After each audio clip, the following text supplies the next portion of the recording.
Hi குட்டீஸ், இன்றைக்கி வந்து ஏற்கனவே ஏபிசிடி வந்து நம்ம படிச்சிட்டோம். இப்போ வந்து இ அண்ட் எஃப் இதை பற்றி வந்து நம்ம படிக்க போகிறோம் டீட்டெயிலாக. ஸோ இது எந்த மாதிரி குழந்தைங்களுக்கு ஸ்டார்ட் பண்ணிக்கலாம் அப்படின்னு பார்த்தீங்கன்னா, எல்கேஜி அப்புறம் வந்து யூகேஜி குழந்தைங்களுக்கு நீங்கள் இந்த மாதிரி வந்து ஸ்டார்ட் பண்ணிக்கலாம்.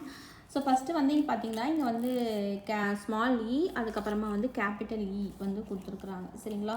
ஸ்மால் இ வந்து ஏன் ஃபஸ்ட்டு வந்து கொடுத்துருக்காங்க அப்படின்னு பார்த்தீங்கன்னா, எல்லா இடத்துலையுமே வந்து நம்ம ஸ்மால் லெட்டர்ஸ் தான் வந்து யூஸ் பண்ண போகிறோம்.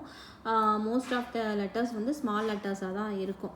இங்கே வந்து எலிஃபேண்ட், ELEPHANT எலிஃபேண்ட். அதுக்கப்புறமா இங்கே வந்து பார்த்தீங்கன்னா ஈகிள், EAGLE ஈகிள். சரிங்களா? ஸோ இ ஃபார் எலிஃபேண்ட் அப்புறம் ஈகிள், இந்த ரெண்டு மட்டும் குழந்தைங்களுக்கு இப்போதைக்கு போதுமான அளவு. இதே வந்து நீங்கள் ஸ்டார்ட் பண்ணிக்கலாம். ஸோ நெக்ஸ்ட்டு வந்து எஃப் வந்து இப்போ வந்து கேபிட்டல் எஃப் அதுக்கப்புறமா ஸ்மால் எஃப். சரிங்களா?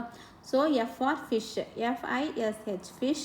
அதுக்கப்புறம் ஃபாக்ஸ், FOX ஃபாக்ஸ். சரிங்களா? ஸோ இப்போ வந்து இ ஃபார் எலிஃபேண்ட், ஈகிள், அதுக்கப்புறமா F for fish and frock. சரிங்களா?